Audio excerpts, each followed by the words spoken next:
Welcome back to the Deep Dive. Now, if you're an Australian business owner, maybe a C-level executive, especially if you follow what we do here at the C9 podcast show, well, you know that getting straight to strategic knowledge is really the ultimate shortcut. That's right. We're not about theory here. No, definitely not. We're here for those immediate, actionable insights. Insights drawn straight from the sources you really need to get across. And our mission today is incredibly critical, I think. We're diving deep into that operational friction, the kind facing Melbourne organizations particularly hard. Right. Specifically, it's about the relentless complexity of managing custom software applications, those proprietary systems. The ones that make the business tick. Exactly. And the goal is to equip you, our listener, to shift your business model, really move it decisively, from that costly chaos of just reacting, firefighting. Always behind the 8 ball. To achieving genuine, sustainable, innovative growth. That's the aim. And the cost of staying stuck in that reactive loop, it's just devastating, isn't it? Yeah. Systems complexity isn't some minor irritation. No way. It's a massive drain, on a national scale even. You mentioned a pretty staggering figure in the sources. We did, yeah. The scale is huge, and it hits local markets like Melbourne really hard. Our sources point to Australian organizations collectively losing something like $86 billion annually. Wow. And that's from unplanned downtime and those serious cybersecurity incidents. $86 billion. That's just brutal. It sounds almost abstract, that number. But for the executive listening right now, what does it actually mean on, say, their quarterly spreadsheet? Well, it translates directly into budget volatility, for one. Lost revenue, obviously. And maybe the most damaging consequence is that huge, unnecessary executive stress, the kind that comes from constantly trying to manage risks you didn't even see coming. Yeah, the unknowns. We really need to unpack that specific cost structure, especially in the Melbourne market. Okay, let's do that. Let's unpack this. If we zero in on Melbourne, where, let's face it, efficiency is everything, the biggest single culprit seems to be frequent, unpredictable downtime. What are the actual hourly costs we're looking at? The figures really jump depending on the business size. For small to medium enterprises, your SMEs, you're probably looking at around $1,000 to $5,000 per hour. Per hour, okay. But when you scale up to mid-sized businesses, that figure leaps. It's more like $10,000 to $50,000 an hour. $50,000 an hour, just imagine. Yeah. Like a local retail shop in the city suddenly offline during peak trading. Or a manufacturer down in South Bank. Production lines just stop cold. And think about the idle labor costs alone in that scenario. It's crippling. I saw one stat in the research that really jumped out. Why are the losses in, say, industrial sectors in Melbourne often so much higher? The sources suggested potential losses hitting, $349,000 per hour? Yeah, $349. During critical outages. Is that because their systems are so specialized, or just the sheer scale? It's really a combination of both. Industrial systems, they're often highly specialized, yes, but also deeply integrated, custom built, usually. Right. So when something fails, it cascades instantly. Across manufacturing lines, logistics, supply chains, the whole lot. And that brings us really to the core of the problem, what we call the in-house IT trap. Okay, tell us about this trap, because many executives listening probably think, well, we have an internal IT team, we're covered. And that's the trap. Executives see the rising cost of keeping that internal team, sure, but often those teams are forced into this perpetual state of firefighting. Just keeping the lights on. Exactly. We found studies showing over 50%, half of a company's total IT infrastructure budget is tied up purely in software maintenance and support. So 50% of your IT budget is just treading water, not moving forward. Precisely. That in-house team, no matter how dedicated they are, they're just exhausted. They're trying to keep these complex, often custom legacy systems running, and that translates into a massive opportunity cost. Meaning they have no time for What? Strategy. Yeah. Innovation. Right. No time left for proactive monitoring, security upgrades, strategic thinking, and that constant struggle, that battle with outdated systems. It fosters resistance to necessary technical change. Ultimately, it just holds back growth targets. Yep. Okay, so we've definitely established the pain points. Budget, chaos, killer downtime, huge internal strain. But here's the pushback I often hear from executives. They say, look, we've got internal IT. We pay like 3 different security vendors already. So why would a Melbourne business owner add another cost, the retainer for a managed service provider? What's the real measurable ROI here? Is it just another expense? That's absolutely the right question. And the answer is an MSP isn't just another vendor, or it Mm. shouldn't be. They become the strategic partner who fundamentally manages the risk, Hmm. specifically the risk inherent in those custom applications we talked about. So how to do that differently? They offer reliability, yes, but also immediate scalability and genuine peace of mind. The core difference, it's the proactive posture. Proactive posture. Okay, how does that actually work in practice? What does it look like day to day? Well, it starts with 247 monitoring, and we're not talking about basic server checks. We mean advanced external tools designed specifically to detect issues, whether that's an operational glitch, an error in data flow, maybe a security vulnerability. Before it blows up. Exactly, before it escalates into one of those $50,000 an hour disasters we mentioned.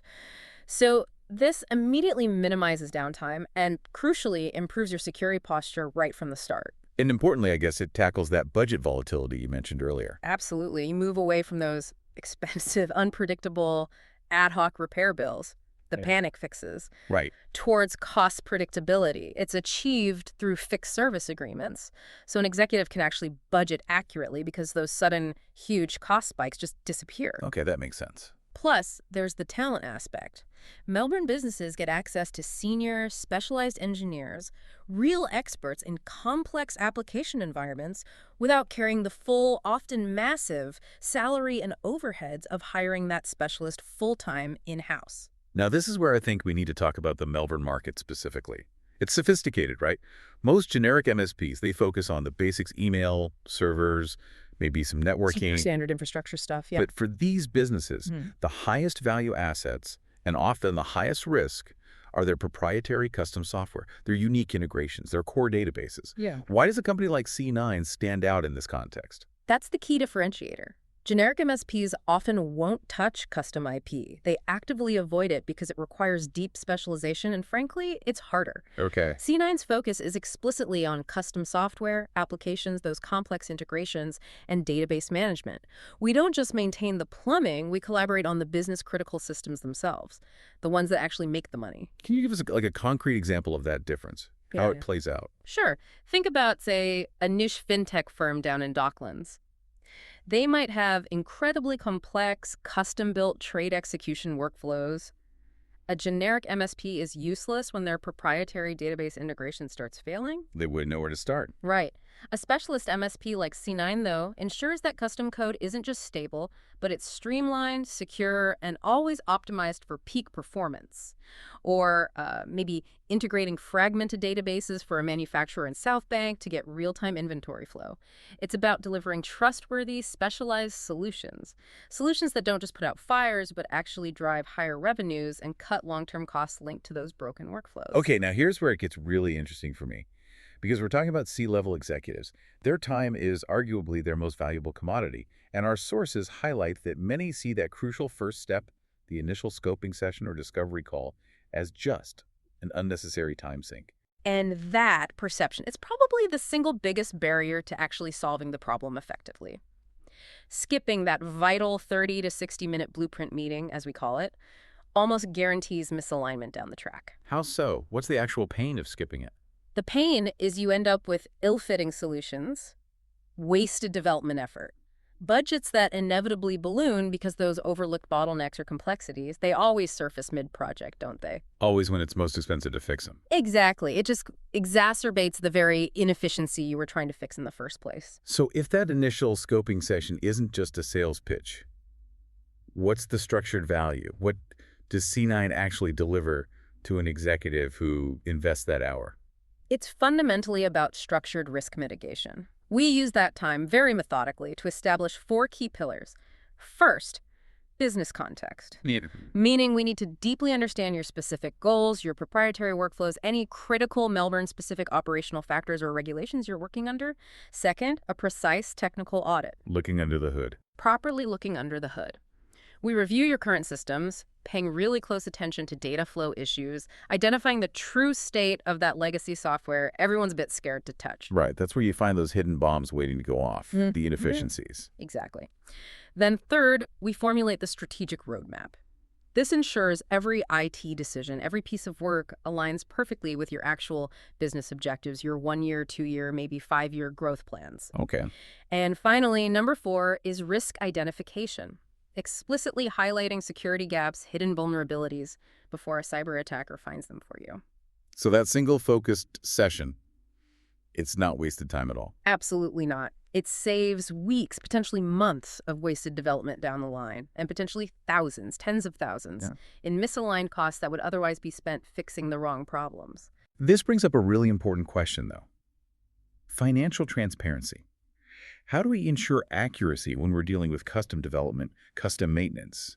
We need to talk about the pricing trap, because that feels like a major failure in risk management for executives. It absolutely is. The pricing trap is essentially relying on indicative pricing.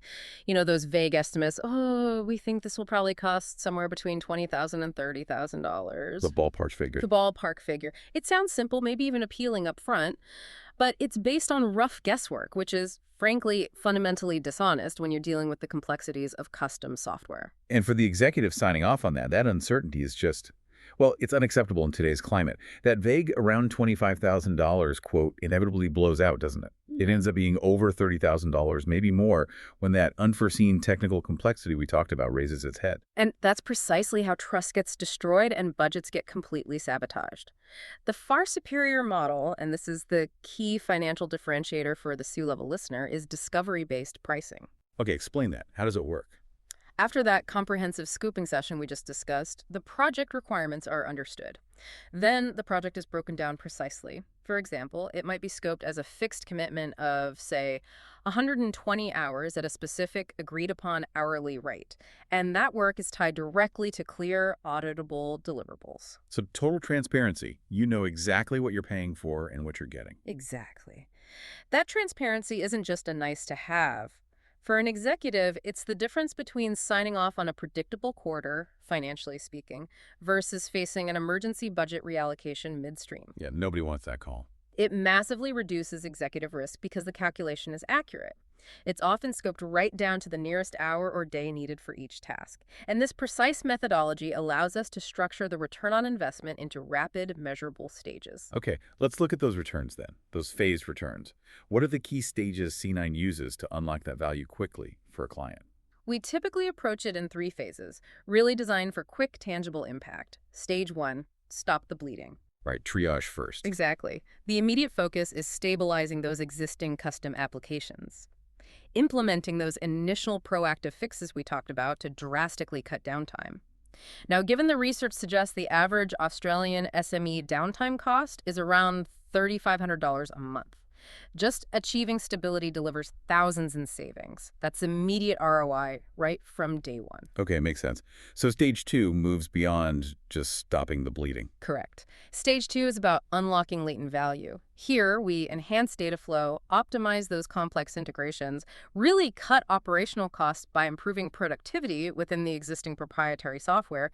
This stage is typically where our research shows clients realizing that impressive 20% ROI that comes from simply streamlining workflows that were previously broken or inefficient. 20% is significant. And then finally, stage 3. That's the payoff stage. Stage 3 is growth reinvestment. This is where it gets really strategic. You take the savings and the efficiency gains you've already realized in stages 1 and 2, and you reinvest them into building new custom apps, adding growth-oriented features, really building out your competitive advantage and making sure your core IP keeps pace with your market leadership ambitions. So putting it all together, Melbourne businesses that are demanding peak efficiency, that need innovative solutions, they simply cannot afford to keep operating with reactive IT. They can't rely on vague indicative pricing or just accept constant downtime as a cost of doing business. Absolutely not. Partnering with a specialist MSP like C9 completely reframes these costly challenges. They become opportunities for guaranteed growth. It provides that proactive support, the accurate discovery-based pricing we discussed, and a clear, structured, staged roadmap for ROI. All through custom solutions tailored precisely to the needs of you, the Australian business owner or executive. Okay, so here's our final challenge to you, the executive listening right now. You probably know, or could find out, the hourly cost of your downtime. So the question is, are you operating with the financial precision and the risk mitigation that comes from discovery-based pricing? Or are you still gambling? Gambling on the crippling uncertainty of a vague quote that is almost guaranteed to escalate. Don't settle for mediocrity when it comes to your critical systems. Demand expertise. Remember, C9 is Australia's leading custom software, apps, integration, and database developer company. Avoid the gamble. Scope your project properly upfront. Reduce your financial risk and unlock predictable ROI for your business. We strongly urge you, book your initial scoping session today. You can do that at www.c9.com.au. And please remember to click that follow button wherever you're listening. And maybe share this deep dive with other Australian business owners or C-level executives, who could really benefit immediately from this strategic, actionable knowledge.